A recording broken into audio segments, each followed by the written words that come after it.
Teodor Baró i Surera. El plat de fusta.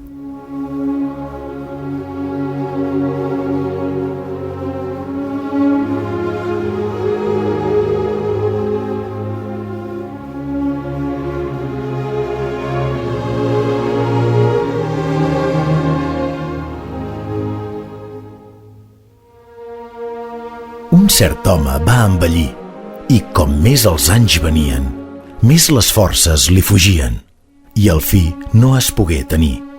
I per causa de l'edat i del pols molt tremolós, així que menjava, tot seguit feia del plat.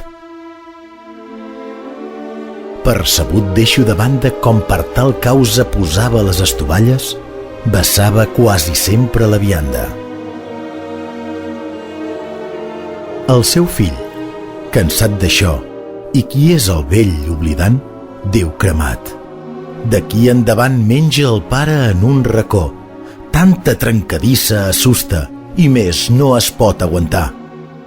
Avui mateix menjarà el pare en un plat de fusta. En compliment del manat, el pobre vell es donava un plat de fusta i menjava en un racó, com llançat. I això durà fins que un dia observà el fill, un petit que era seu, molt eixerit, que un tronc de fusta tenia. I encara que de pocs anys treballava per trencar-la, i en trencar-la i arranjar-la hi posava els seus afanys. «Què fas?», preguntà el xicot. «Què et proposes? Què barrines?» I el seu fill: «No ho endevines?» Li respon tot pel pissot i amb el dit posat al llavi: «Un plat de fusta, perquè, quan tu seràs vell, faré que mengis com ara l'avi». Es cremà en sentir això el seu pare tant i tant que li pegà i tremolant el nin cridà amb un gran plor.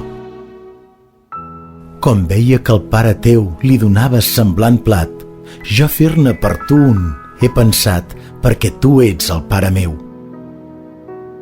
Calla el nin, el pare pensa.